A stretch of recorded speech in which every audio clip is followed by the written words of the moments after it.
guys, how you going? I'm doing this one from my phone today because I'm in bed a bit unwell. So I wanted to say thank you to a few people. Kathy, Charlotte from South Australia, what a time to be alive. Yvette, Travis and Rebecca, God bless, from Las Vegas. Thank you very much, guys. I really appreciate everything that you guys do to help me, whether you send me information, whether you support the channel. I appreciate whether you watch or listen.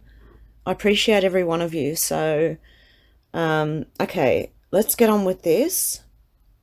Leaked Crown Law advice to police, and this is from New Zealand. On Monday we published emails leaked to us that show that the police had sought and obtained a Crown Law legal opinion on precisely what they could and could not do under the government's pandemic lockdown edicts. The emails showed that police believed on the advice from Crown Law that there was very little they could do other than ask people nicely to comply with the edicts. We have now been leaked the Crown Law advice that Attorney General David Parker, Police Commissioner Andy Costa and former Police Commissioner Mike Bush all refused to release to the public, nor to the Epidemic Response Committee chaired by Simon Bridges. That advice shows that definitely for the first 9 days of the lockdown, the police and government acted ultra vires, acting or done beyond one's legal power or authority. The letter dated 27th of March 2020, sent to Bill Peoples, Police National Manager, Legal Services from Bronner McKenna, the Crown Council is explicit in its advice regarding enforcement of the lockdown. The Crown Law reference for those wanting to OIA is POL 055-2475. The letter confirms that police sought advice on the extent of police powers to enforce the government's COVID-19 home isolation campaign that commenced at midnight on the 25th of March 2020. Isolation campaign. The summary in the letter states precisely what powers the police had at the date of writing this letter. As at today's date, police have the following powers to enforce the isolation campaign. 3.1. Non-coercive community policing powers. 3.2. Following the 25th of March 2020 order issued by the Medical Officer of Health, MEDOH, under S70 (1) of the Health Act, 1956 Health Act, the power under S71A of the Health Act to do anything reasonably necessary to assist in ensuring compliance with the MEDOH order, and 3.3, the power under S71A of the Health Act to enforce individualised directions issued by a MEDOH under S70 (F) of the Health Act. 4. In situations not covered by the S71M order or an individualised S71F direction, police do not have the power to detain individuals, stop vehicles, enter property, search individuals or property in order to enforce the isolation campaign. 5. As a state of emergency has been declared and for its duration, police also have the potential to have recourse to certain enforcement powers under the Civil Defence and Emergency Management Act 2002, CDEMA, or CDEMA. However, the threshold for the use of these powers is very high. Enforcing general compliance with the isolation campaign is unlikely to meet the highest statutory threshold for the exercise of these powers. The CDEMA powers are powers of the last resort, and we recommend that legal advice be sought before their use. Number 6. Standard police powers of stop, search and surveillance must be exercised for their statutory purpose and may not be used to assist in police in the enforcement of the isolation campaign. 7. To minimise legal risk, we recommend that police's non-coercive community policing powers be used to the greatest extent possible in encouraging compliance with the isolation campaign and that resort be made to the S71A powers only when necessary. In layman's terms, the initial 9 days of the lockdown was likely illegal and any police action breached the law. Crown Law explored further regarding the police power actually had and stated, 11. Police may therefore speak to people they encounter about the campaign, inform them about the campaign, inquire as to whether they are complying with the campaign, and request but not direct them to comply with the campaign. 12. However, in the absence of enforceable power under the Health Act, discussed below, police officers have no ability to detain non-compliant individuals or otherwise enforce the isolation campaign. Crown Law says that police have no ability to enforce the isolation campaign except for very specific criteria that would be contained with an order under the Health Act, and that is where the issues arise. For the first 9 days at least, there were no prescribed orders with enough specificity to comply with the Health Act requirements, and it is arguable that even the subsequent Health Act order was not specific enough to enable police to enforce the isolation campaign within the law. Crown Law then expands on what the Health Act order must say. 14. The exercise of power under S71A is contingent on the issue of a direction by a Med-OH under S70. Directions issued by a Med-OH in relation to any given activity must be proportionate to the risk posed by that activity. And 16. To date, 2 types of directions have been issued by medical officers of health under S70, individualised isolation directions and generalised directions. Individualised 70, 1F isolation directions. 17. A key power of the Med-OH in the context of the isolation campaign is the ability under S71F to require persons to be isolated or quarantined as he or she thinks fit. And 19. Medical officers of health may also issue individualised directions to a group of individuals where that group is sufficiently identifiable and the issue of the direction is proportionate to the risk proposed by the group. For example, a Med-OH could make an isolation direction to a group of individuals congregating at a particular address for a party, in circumstances where she considers the risk posed by the gathering justifies the imposition of the direction. In the event such a direction is made, police would have the power to enforce it under S71A. In other words, unless a specific direction for an individual or group of individuals has been issued by a Med-OH, then the police can do nothing. Therefore, stopping people paddleboarding or swimming or surfing or playing frisbee at a park was likely to have been illegal unless in each and every instance a health direction was issued specific to that individual or group of individuals. For the generalised directions that were issued on the 25th of March 2020, the police were on very shaky ground. Crown Law explores that further too. 25. Where it is unclear whether a given activity falls within the scope of the order, for example, whether a particular business is essential under the government's guidelines, or whether a particular public place constitutes as an outdoor place of amusement or recreation, we recommend that legal advice is sought if practicable. 26. In the absence of applicable S70 directions, police have no ability to exercise their S71A powers to enforce the isolation campaign.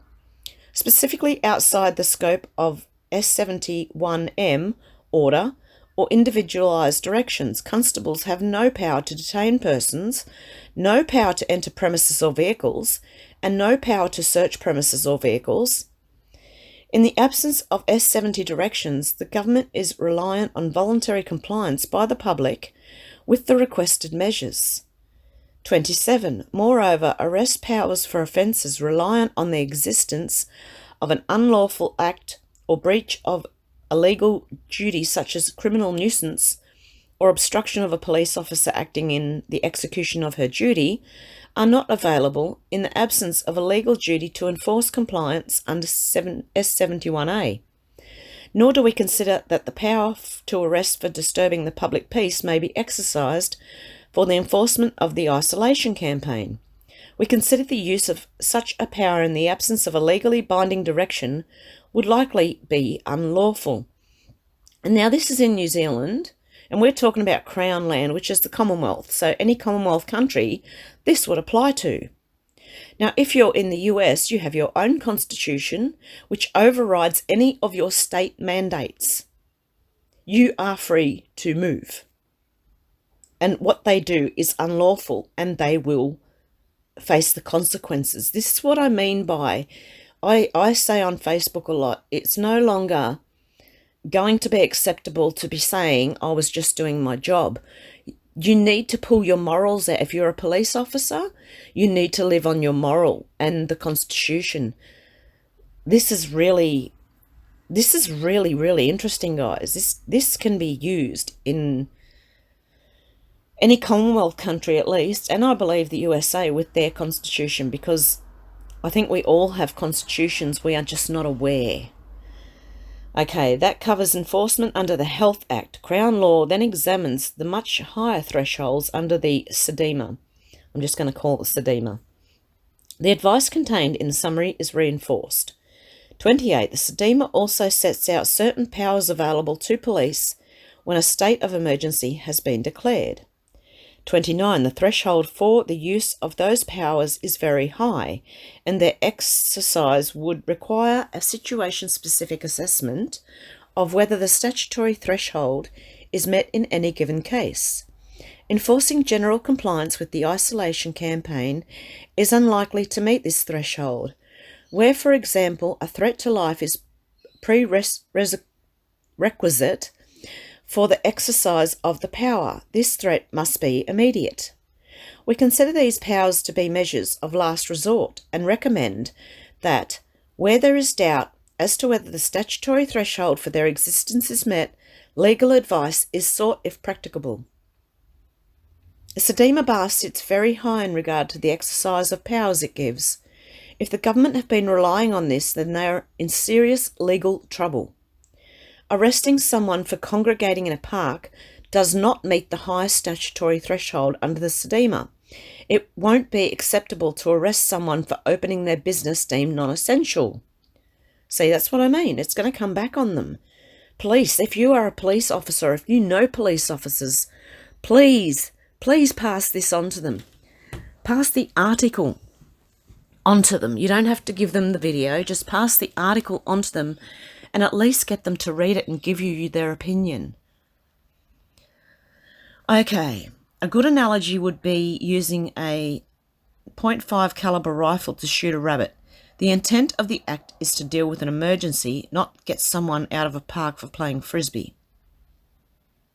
Okay.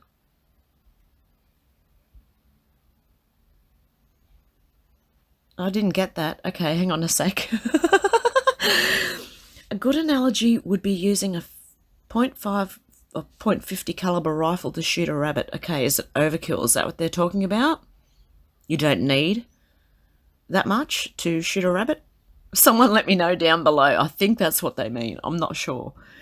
It could perhaps be relied upon in the case of the individual arrested for coughing on people at the supermarket or those who have been spitting on people. Okay. It is intended, for example, to get Auntie Bessie out of her house if she refuses to move after an earthquake, or if a forest fire is about to engulf her house. It's quite humorous. So it appears the government and the police have acted ultra vires. I hope I'm saying ultra vires, and had no real powers to enforce anything. In paragraph 30 of the Crown Law letter, the Crown Counsel, Brona McKenna, is at pains to point out that any use of police powers to evacuate premises, exclude people from vehicles or any premises or place must be only necessary for the prevention of life. She expands further to say that entering premises is only reasonable if the constable believes on reasonable grounds that the action is necessary for saving life, preventing injury, or rescuing or removing injured or endangered persons. Likewise, the power to close roads or public places must be in order to prevent or limit the extent of the emergency. She adds that it is likely that it cannot be interpreted to provide a general authorization to police to close roads or prevent public access to places while the national state of emergency of the current kind is in force. Further, the police cannot use the sedema to direct any person to stop any activity that may cause or substantially contribute to an emergency because the threshold is so high and so fact-specific that it can only be used to avert imminent danger. This is huge. 30.5.1. Activity which involves general non-compliance with the isolation campaign would not meet this threshold, given the power will be interpreted in the light of the existence of the specific powers available to the Med-OH under the Health Act. Crown law then outlines that standard police powers can only be used for their statutory purpose. That is, they can't use powers they have under, for example, the Misuse of Drugs Act to enforce compliance under the Health Act. Or another example used is the use of the Land Transport Act 1988 to stop vehicles. 34. These powers must, however, be exercised in good faith for the purpose of which they were given, and to meet the relevant policy goals of ensuring road safety, there must be no ulterior motive to the use of those powers. Use of the LTA powers to seek to enforce or support the isolation campaign would be unlawful. Crown law advises that standard stop, search and surveillance powers available to police will not assist in enforcing the isolation campaign. No wonder David Parker and the police commissioner wanted this kept secret.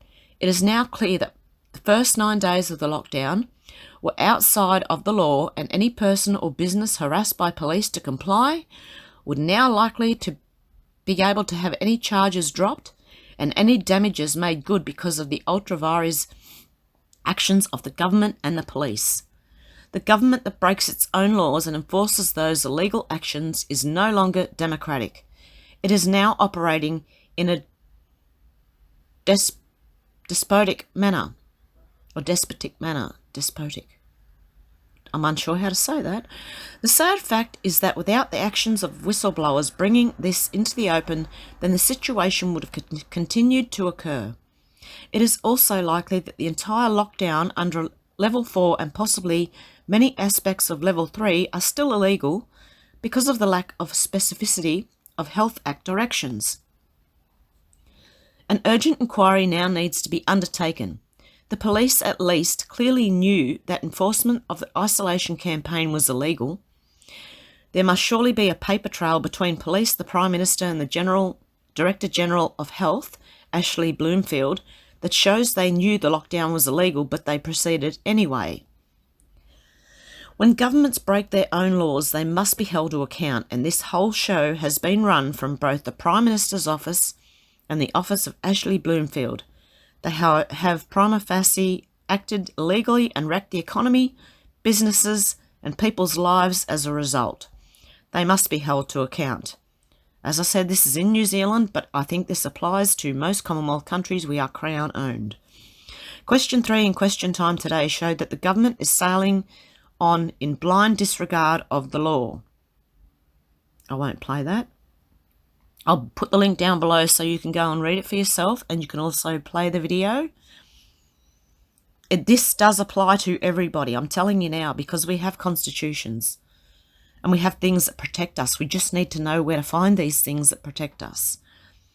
Like the Magna Carta, that protects, I think, everyone worldwide. The Prime Minister has admitted she knew about the advice and ignored it. She has intimated that the advice was draft, and she constantly referred to David Parker, the Attorney General. The problem the Prime Minister has is that they are still refusing to release the advice, and so now a principal whistleblower they can hide from it no longer. David Parker, likewise, must be called to account. It is his role to ensure the government adheres to its own rules. He has a copy of the Crown Law advice and he refused to release it. Moreover, he insisted that everything was fine. The Crown Law advice is clear that it was not fine. In fact, the police lacked any proper powers, and any powers they did have could only have come from the medical officer of health.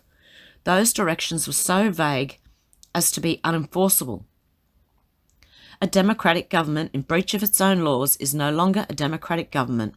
It's a dictatorship or a police state at the very least. Citizens have every right now to be very angry at their government rather than thankful.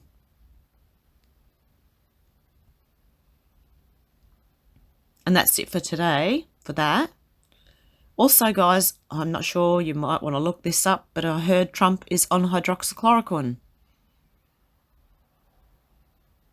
Let me know if you know about that one too. Yeah, and sorry guys, I'll do better work when I'm feeling a bit better. I'm just a bit unwell at the moment. I wanted to bring this to you though, because this is extremely important. It doesn't matter that it's New Zealand. This can be applied everywhere.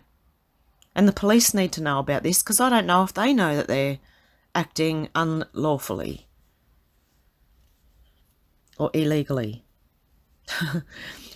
There's unlawful and then there's illegal. So I think they're pretty much two different things. If anyone can elaborate down below, because my brain is just not working right now, please do.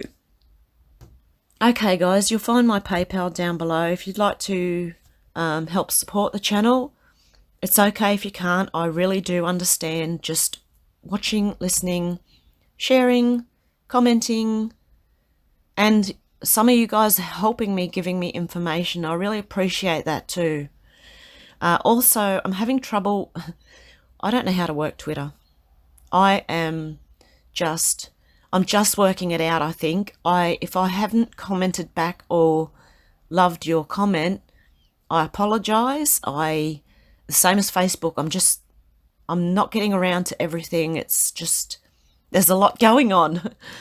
Anyway, guys, I do appreciate you all. I do try to read everything that I can that you send me, and your emails, your messages, your Facebook responses, your tweets, your comments in here. I do try to at least read every single one of them and let you know that I've read it by giving you a heart. And anyway, guys, okay, you take care and stay safe and stay calm. And they're not allowed to do this. They're not allowed to do this. I'll talk to you soon anyway, guys. Have a good one. Bye.